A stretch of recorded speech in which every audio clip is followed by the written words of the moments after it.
Welcome back students to my class. और चलिए हम फिर शुरुआत करते हैं अपने ऑप्टिकल फाइबर के लेक्चर की। तो एक टॉपिक हमारा रह गया था जिसका नाम है direct band gap and indirect band gap semiconductors. तो सबसे पहले आइए हम समझते हैं कि बैंड गैप होता क्या है। तो आपके दो वैलेंस बैंड्स होते हैं, valence band and conduction band. ठीक, इनिशियली आपके जो एटम्स होते हैं वो रेस्ट मोड में होते हैं, नॉन एक्साइटेड मोड में होते हैं, तो वैलेंस बैंड में होते हैं। फिर वो जब एक्साइट होते हैं तो वो कंडक्शन बैंड में जाते हैं। ठीक है, तो top of the valence band, ठीक है, ये आपका वैलेंस बैंड का टॉप मोस्ट लेवल है एंड लोअर मोस्ट यानी bottom most level of the conduction band. इनके बीच का जो एनर्जी डिफरेंस होता है that is your band gap denoted by EG। ठीक है, तो ये तो बात हो गई बैंड गैप की।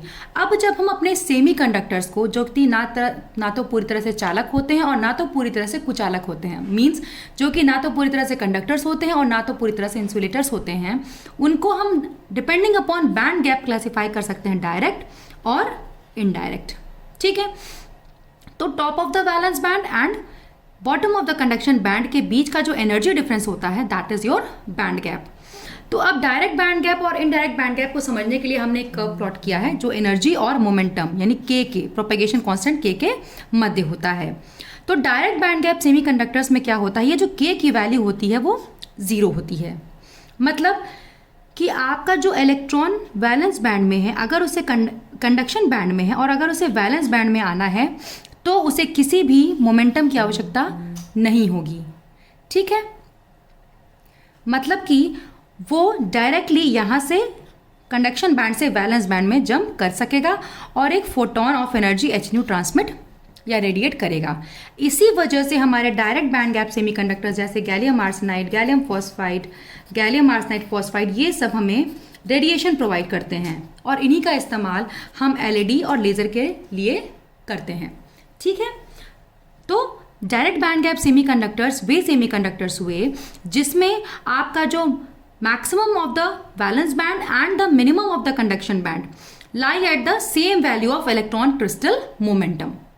ठीक, मतलब कि अगर इलेक्ट्रॉन को कंडक्शन बैंड से वैलेंस बैंड में आना है तो उसे किसी भी मोमेंटम की आवश्यकता नहीं होगी। यहाँ पे हमारा जो प्रोपगेशन कांस्टेंट है k है वो 0 होगा और वो इलेक्ट्रॉन स्वतः ही अपनी एनर्जी को लूज करते हुए बिना किसी मोमेंटम के आके वैलेंस बैंड में आएगा और एक फोटोन आपका रिलीज करेगा, जैसे कि gallium arsenide, gallium phosphide, gallium arsenide phosphide, और लाइट के फॉर्म में एनर्जी को रेडिएट करेगा। इसी वजह से इन्हें हम LED और लेज़र में उपयोग करते हैं। इसके विपरीत जब हम बात करते हैं इनडायरेक्ट बैंड गैप सेमीकंडक्टर्स की, तो आप ये देखिए, ये है आपका कंडक्शन बैंड, ये है आपका वैलेंस बैंड। ठीक, अब इनडायरेक्ट में क्या होगा, जो top of the valence band है and the minimum of the conduction band they lie at the different value of electron crystal momentum. ठीक, यानी यहां पे अगर इलेक्ट्रॉन को कंडक्शन बैंड से वैलेंस बैंड में जंप करना होगा तो उन्हें कुछ मोमेंटम की आवश्यकता पड़ेगी। यानी यहां पे k = 0 ना होकर 1 या 2 हो सकता है। तो अगर आप इस इलेक्ट्रॉन को वैलेंस बैंड में आना है तो वो पहले कोई एक टेम्पोररी स्टेट ऑक्युपाई करेगा, फिर यहां से यहां तक जंप करेगा। यानी कि इनडायरेक्ट बैंड गैप सेमीकंडक्टर्स में electron needs momentum to go from conduction band to valence band. k की वैल्यू 1 या 2 होगी, कुछ भी हो सकती है लेकिन 0 नहीं होगी। And the maximum of the valence band and the minimum of the conduction band occur eight the different value of electron crystal momentum. ठीक है, जैसे कि आपका सिलिकॉन और जर्मेनियम, इसी वजह से इनके इस स्टेट चेंज की वजह से और मोमेंटम को गेन करने के लिए यहाँ पे जो एनर्जी रिलीज होती है वो हीट के फॉर्म में लैटिस के अंदर ही हो जाती है। Because electron needs momentum to jump from conduction band to valence band, they need a different state to stay and then afterwards they jump to valence band. उन्हें एक अलग स्टेट की आवश्यकता पड़ती है, वहाँ पे वो जाते हैं और फिर आके वैलेंस बैंड में लॉन्च होते हैं। इसी वजह से इन सेमीकंडक्टर्स में जो एनर्जी का एमिशन होता है वो हीट के फॉर्म में होता है और जो लैटिस के अंदर ही हो जाती है। For example silicon and germanium, आपका ऑर्डिनरी सेमीकंडक्टर डायोड। तो चलिए और अब आगे बढ़ते हैं और हम बात करते हैं अब हमारा बेसिक स्ट्रक्चर जो है आपका लेज़र का। तो हमने बताया था आपको लेज़र में कि आपके 3 मेन सेक्शंस होते हैं। एनर्जी सोर्स, जिसके द्वारा हम ऑप्टिकल पंपिंग की प्रक्रिया कराते हैं। ऑप्टिकल पंपिंग क्या, कि आपको मैक्सिमम नंबर ऑफ एटम्स चाहिए हायर स्टेट में as compare to the ground state, यानी you need the phenomena of population inversion. Generally क्या होता है, ग्राउंड स्टेट पे सारे आपके एटम्स होंगे, they lie in the non excited state, but in case of laser you need population inversion, आपको maximum number of atoms चाहिए higher state में, तो आप ऑप्टिकल पंपिंग करोगे। उस एनर्जी सोर्स का इस्तेमाल करके आप अपने एटम्स को लोअर स्टेट से हायर स्टेट में ले जाओगे। And the third active medium, जिसमें ये सारी प्रक्रियाएं होंगी, एंड ऑप्टिकल रेजोनेटर। अब आपने एनर्जी सोर्स का इस्तेमाल किया, ऑप्टिकल पंपिंग कराई, पॉपुलेशन इन्वर्जन की प्रक्रिया अचीव कर ली, ठीक है। इससे स्टिमुलेटेड एमिशन स्टार्ट हो गया, आपको इंटेंस लाइट मिलने लगी, बट आपको एक फोकस्ड कोलिमेटेड और कोहेरेंट बीम चाहिए, आपको इंटेंसिटी जो है बीम की वो हाई चाहिए।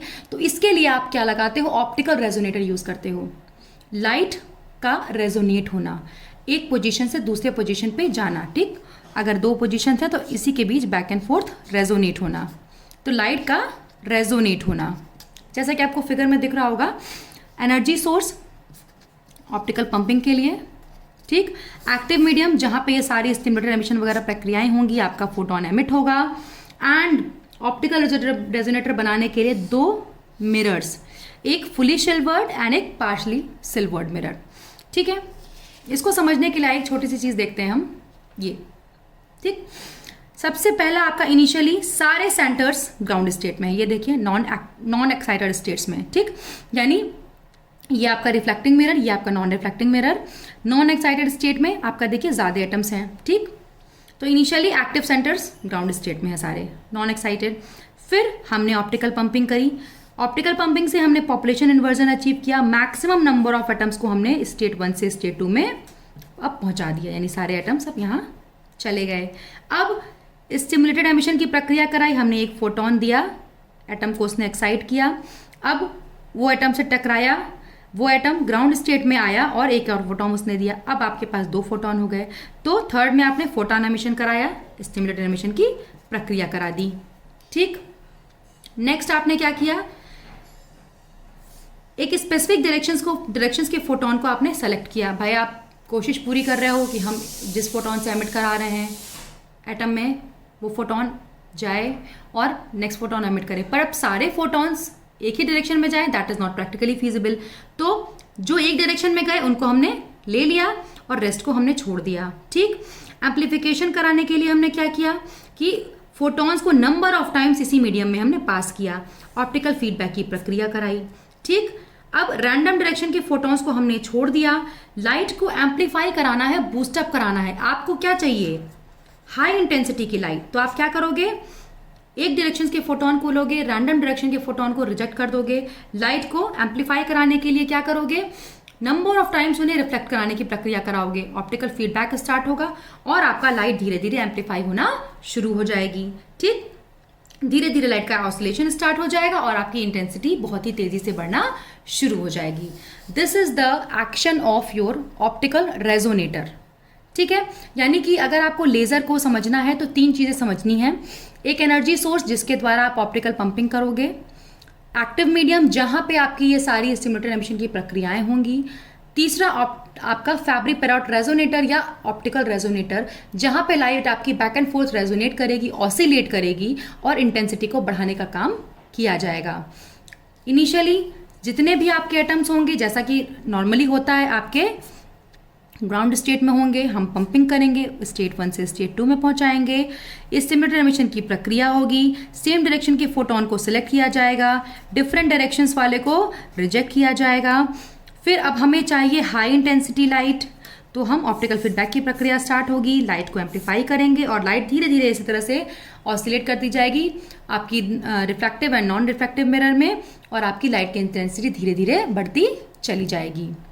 तो आई होप सो स्टूडेंट्स कि ये छोटा सा लेक्चर मेरा आपको समझ में आया होगा। आपको इसको स्टडी कीजिए, तब तक के लिए थैंक यू।